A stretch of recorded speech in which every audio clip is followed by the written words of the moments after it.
Boa tarde, pessoal! Tô com muita saudade de vocês, muita vontade de encontrá-los, muita vontade de abraçar e beijar, porque uma pessoa que ama fazer isso é a pastora de vocês. Eu gosto muito disso e realmente está sendo bem difícil. Vocês me perguntaram o que mais está sendo difícil. Eu acho que é isso, você ver as pessoas e você não poder abraçar, não poder beijar. Isso realmente é algo que tem me judiado.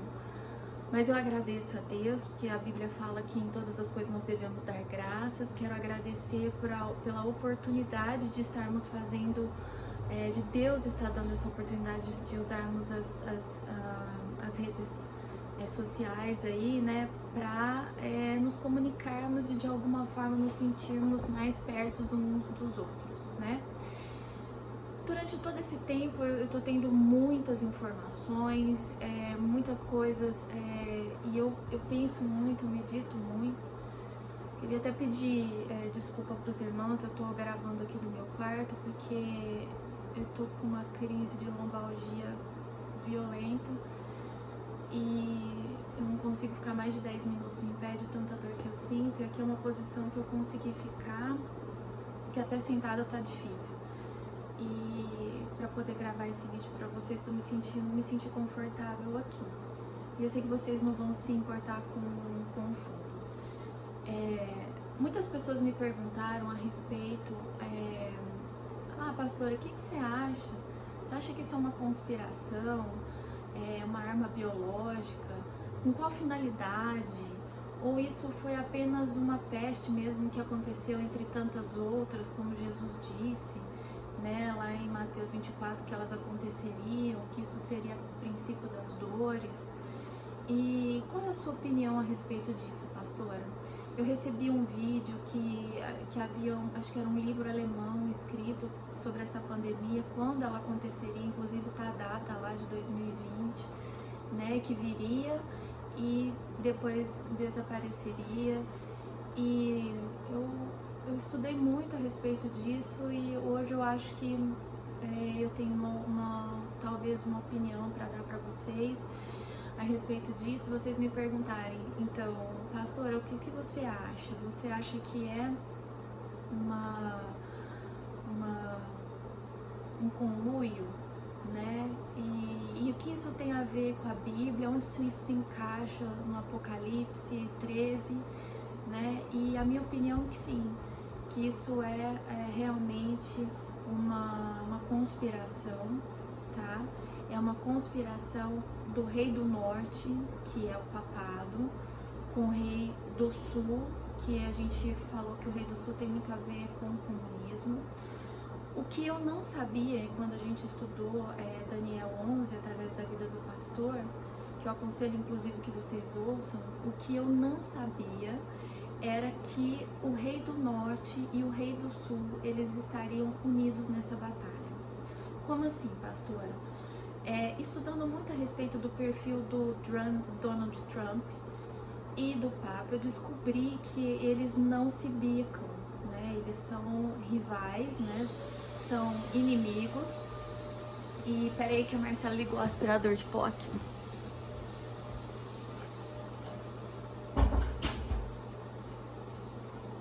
Pronto.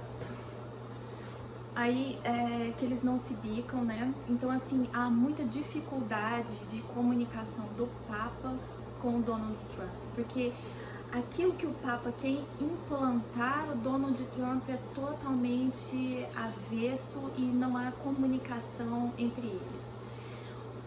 Um presidente dos Estados Unidos, que era anterior ao Trump, que era o Obama, ele era de esquerda e ele tinha um viés comunista, tanto que a lei de casamento homossexual nos Estados Unidos aconteceu no tempo de presidência dele. E outra coisa, a aprovação do aborto também aconteceu no tempo do Obama.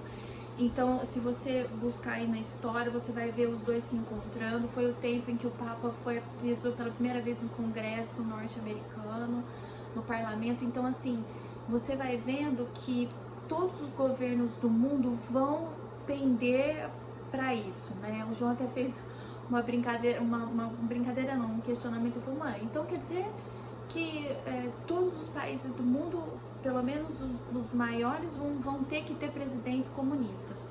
Sim, vão ter que ter presidente comunista, porque essa relação tem que existir. E se for governos que são contra os viés comunistas, esquerdistas, não há relação diplomática. Então, como o Trump ele é bem avesso, ele é bem família nesse sentido, ele resgata os valores morais da família, tem uma relação com o cristianismo, então realmente a comunicação ficou restrita. E é o caso do nosso presidente, por isso que vocês viram, eu penso que devam ter visto, que o Lula, assim que saiu da cadeia, foi lá no Vaticano pedir bênção. E o que o Papa fez? Abençoou, né? Porque tudo que o Lula implantou aqui tinha a concordância do Papa. Mas por que isso? Porque o Papa Francisco, ele é comunista. Ele é comunista. E o que é o comunismo? O comunismo é uma só religião, um só governo, uma só moeda, um só tudo. Isso é a característica de um comunismo. O que o comunismo faz? O comunismo faz com que o mundo vire um caos. E quando o mundo virar, cada um com seu governo, fazer com que o mundo vire um caos, o que acontece? Você vai pedir socorro e tem alguém que vai socorrer o globo terrestre, chamado Papa Francisco. Todo mundo diz que ele é o último Papa, né? O Papa do Apocalipse, o último. Eu não vou afirmar nem que sim, nem que não. Vou falar que a besta que emerge do mar é Roma Papal, na pessoa de quem? Hoje é na pessoa do Papa Francisco. Então, são eles que vão gerar um caos. Inclusive, este ano era ano de eleições para presidente nos Estados Unidos da América. E o que acontece com isso? O Donald Trump estava muito forte na sua presidência, né? Muito provavelmente ele seria reeleito. E os Estados Unidos é uma superpotência.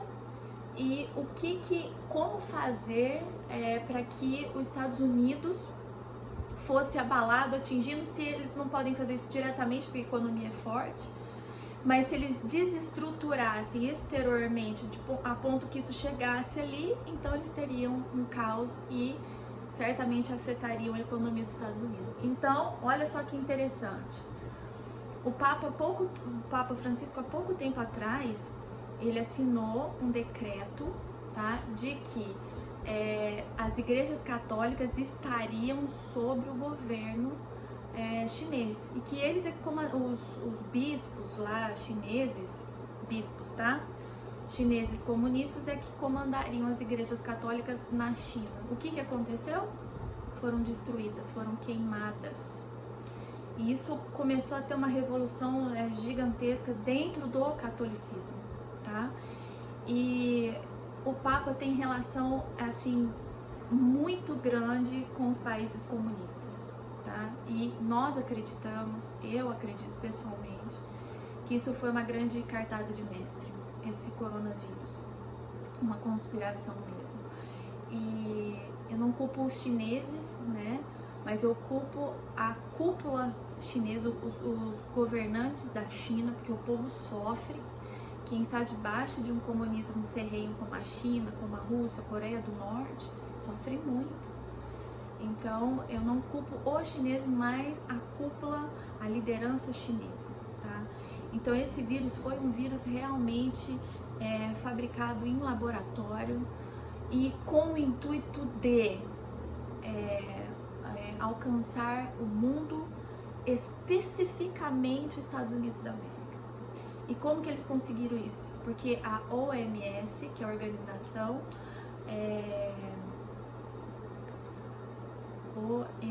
ai gente, fugiu o nome, Organização da Saúde, agora me fugiu. A OMS, que é essa que vocês ouvem aí no noticiário, ela que está gerenciando tudo.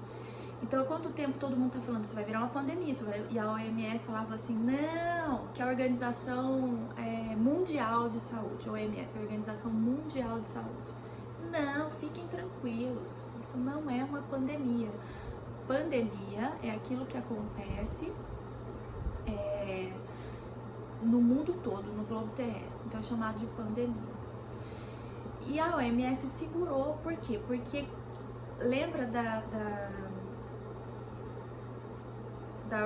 Organização das Nações Unidas, a ONU, é gerenciada pela OMS, tá? E nós já estudamos em Apocalipse 17 que ela, inclusive, é o sexto poder, a sexta cabeça. Então tá tudo interligado, a OMS, a ONU, o Papa Francisco, que é Roma Papal, né? De Apocalipse 13, tá tudo junto. Então, quando chega num ponto assim, então, se a OMS tá dizendo, não é pandemia, não é pandemia, não tem pandemia, não precisem fechar as suas fronteiras, o que aconteceu? É avião pra cá, avião pra lá, avião pra colar. Na hora que a gente viu, isso tá no mundo, tá? E se vocês estão vendo os noticiários, vocês estão avaliando o estrago que isso está acontecendo nos Estados Unidos da América, né? O prejuízo econômico, e realmente houve uma desestrutura. Com isso, o que acontece? O Papa Francisco, o Donald Trump, o seu governo é desvalorizado, porque foi nesse tempo, né, no tempo do governo dele, que todas essas coisas começaram a acontecer. Então, tipo assim, pô, ele não sabia, devia ter fechado essa fronteira antes, não devia ter deixado esses aviões, nós deveríamos ter impedido. E como a OMS falava que não, os governantes foram por isso daí. Só que hoje nós nos encontramos nesse caos. E o nosso presidente, o presidente do Brasil, ele tem um perfil muito parecido com o Trump, tanto nos valores morais quanto a falar do nome de Deus. E é óbvio, né, que não está bom, porque as relações também com o Papa não são lá essas coisas. E da mesma forma que essa pandemia veio especificamente para atingir os Estados Unidos, isso nos atinge também, tá? Então, eu tenho compreendido dessa forma, entendendo que realmente é uma conspiração, tá? Para se cumprir a Bíblia.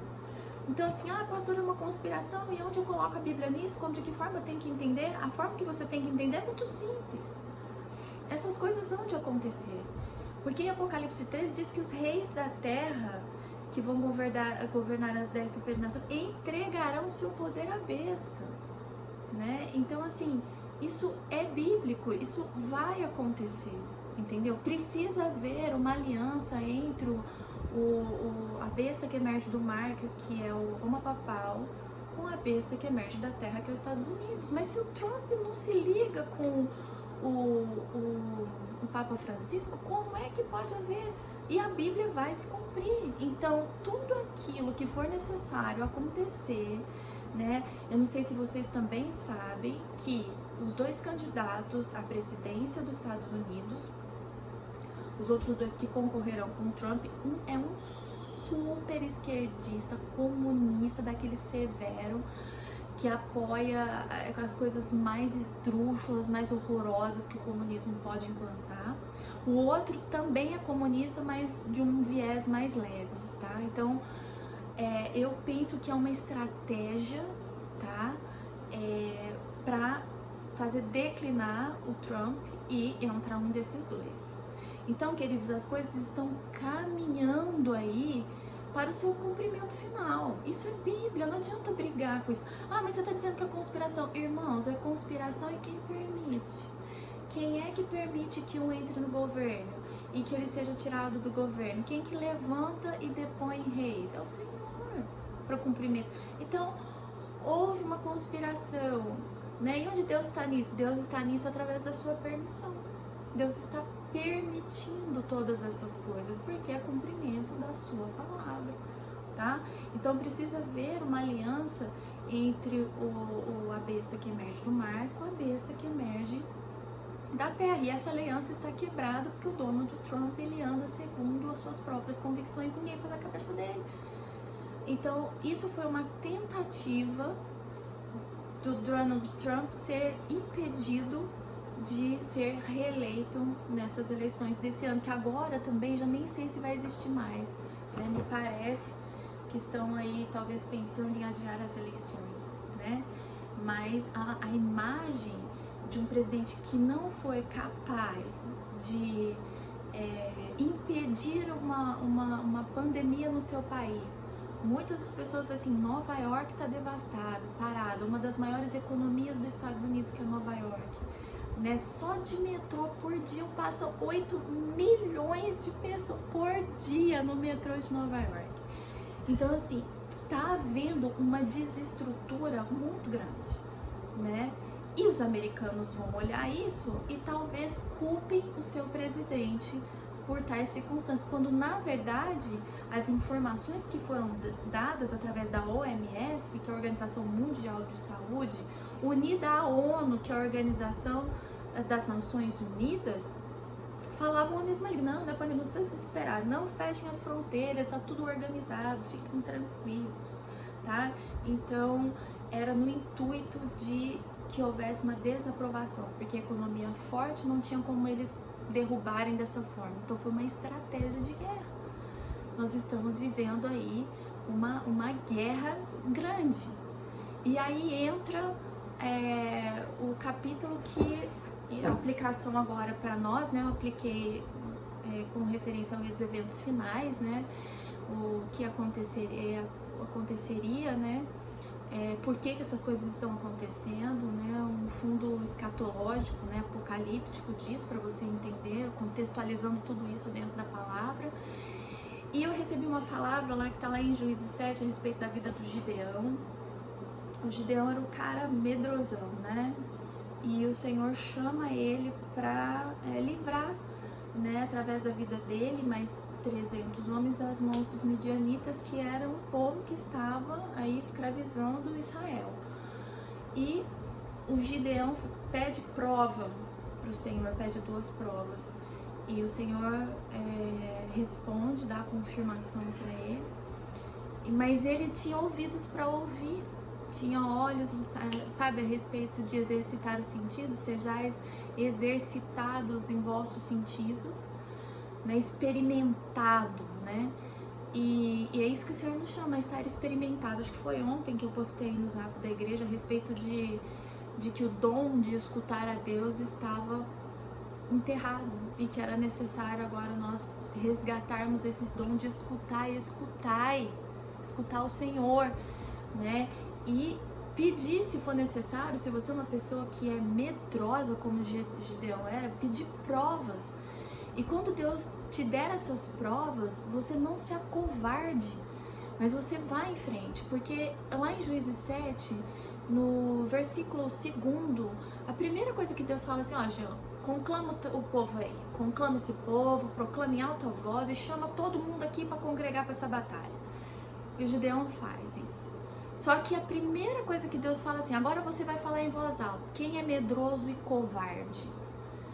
Esses aí já saem, e nisso já saiu um montão. Irmãos, eu pergunto assim, o problema não é ser medroso e covarde, porque o Gideão era. Mas o Gideão falou assim, não, peraí, então se o Senhor que tá falando comigo, escutar e discernir, experimentado, quando ele ouve, Deus falando, eu quero que você vá à frente dessa batalha, eu vou livrar Israel da mão dos midianitas através da tua vida. Ele diz, tá bom, me dá uma prova. Aí depois ele fica inseguro ainda e fala, tá, me dá mais uma prova. E Deus dá e confirma e fala, tô dentro. Então a questão é, todo mundo tem um pouquinho de medo, todo mundo tem as suas inseguranças, as suas incertezas, mas a questão é, se eu estou indo diante de Deus e Deus está me conclamando, falando, é você mesmo que eu quero, é você que estou chamando, eu estou alistando vocês para a batalha, eu quero que vocês tomem os seus postos, creia em mim, confie em mim que eu vou fazer, não vai faltar para vocês, a sua comida será certa, a sua comida será dada e as suas águas serão certas, como está escrito lá em Isaías 33, e você diz, Senhor, então eu estou aqui, que é o mesmo posicionamento que o Gideão teve. E aí quando você é chamado para isso, você chega diante da sua família, olha aqui, o negócio é o seguinte, nós estamos numa guerra. E nessa guerra nós temos que ser dirigidos pelo Senhor, porque se não for por Ele não vai virar nada. Então, Deus está nos conclamando, nós vamos orar, e nós vamos jejuar, e nós vamos interceder, e nós sabemos que nós estamos passando por provas. E tem um assunto assim muito interessante, que eu inclusive achei isso no livro da Ellen White, Patriarcas e Profetas, na página 549, o capítulo é Os Primeiros Juízes. Ela diz assim: o caráter muitas vezes é provado pelo meio mais simples. Aqueles que em tempo de perigo estavam preocupados com suprir suas necessidades não eram os homens em que se poderiam confiar em uma emergência. Primeira coisa, se é covarde, se é medroso, primeira coisa que você pensa é a sua casa, a sua família, a sua comidinha, o seu bem-estar. Então isso é um sinônimo de covardia, até porque isso que eu tô lendo tá no capítulo descrito dos homens que Deus dispensou quando ele mandou, ó, Gideão, tem muita gente aí, pergunta quem que é covarde, quem que é medroso, já manda embora. E foram lá pro monte de Gileade, fala pra eles ir lá tudo pro monte de Gileade. A segunda advertência de Deus foi assim, ó, peraí, Gideão, que ainda ficou gente demais aí, eu vou colocar uma outra prova, manda esse povo beber água no rio. E quando eles se abaixavam para beber água no rio, uns abaixavam e ficavam lá bebendo água. Esses eram os que estavam assim preocupados somente em suprir as suas necessidades. Aqueles que se ajoelharam e beberam, né? Beberam. Os que estavam realmente se importando com a situação da nação de Israel foram aqueles que passaram, pegaram a água com as mãos e saíram bebendo. Né? E Deus fez essa avaliação através desse meio muito simples. Aí ela continua falando assim, ó.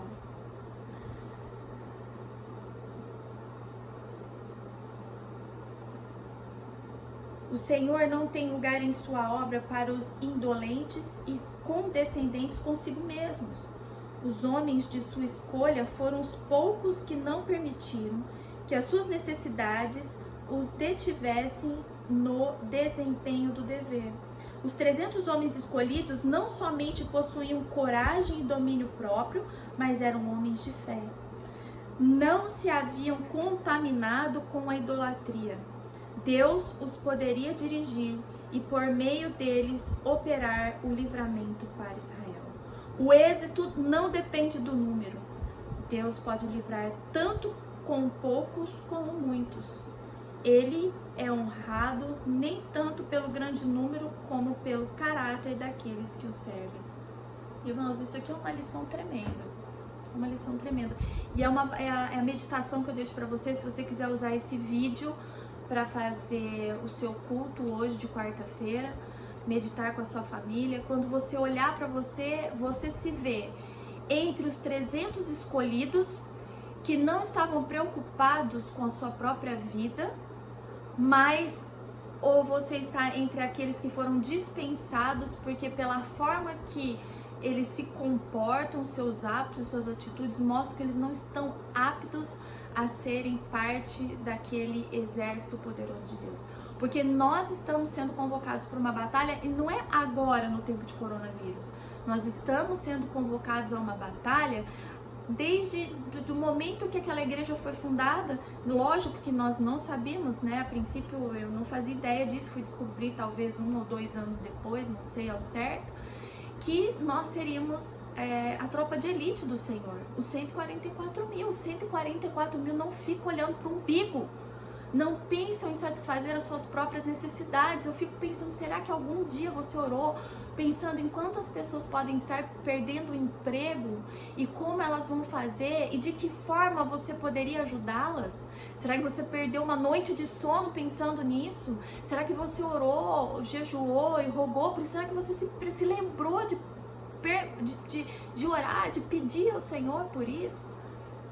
Isso é uma característica fundamental dos 300 que foram escolhidos. Isso é a característica principal e fundamental dos 144 mil.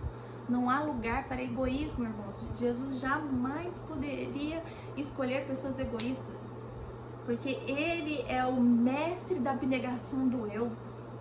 Então, se você não aprender, e esse é o tempo que nós devemos aprender, Irmão, eu tô aprendendo com isso o tempo todo, nesse tempo de confinamento, tô aprendendo muitas coisas a respeito do meu eu, aprendendo a escutar. Porque, como diz naquela pequena mensagem que eu postei ontem na igreja, fala assim, nós fazemos máscaras para cada situação a respeito de nós mesmos, porque nós nos negamos a nos ver como de fato somos. E se você fizer isso neste momento da sua vida, você está declarando a Deus que Ele pode riscar o teu nome do livro da vida. Quando na verdade todas essas coisas vêm para nos mostrar as nossas fraquezas em tempos de guerra. E nós devemos nos alegrar, sabe por quê? Porque é tremendo, irmãos. Esse é o tempo em que eu posso reconhecer e ser transformada. Mas daqui a pouco não. Daqui a pouco, na segunda batalha, talvez não a segunda, talvez tenham mais pestes, não sei. Não se esqueçam que quando em Mateus 24 Jesus fala guerras, rumores de guerras e pestes e terremotos e furacões, ele fala que é o princípio das dores. Ele não diz que é o fim, ele fala, é o começo. Agora, tá sendo intensificada? Uau! Pô, isso daí não precisa nem de eu explicar pra vocês, é nítido. Quando? Se você conversar com seu avô de 80 anos, se ele estiver vivo, ele vai dizer, isso nunca aconteceu. Meu pai tem quase, sei lá, tem 77, 78, ele disse assim, nem a Segunda Guerra foi tão ruim quanto isso. Quer dizer, tá intensificando? Tá intensificando, mas é princípio ainda.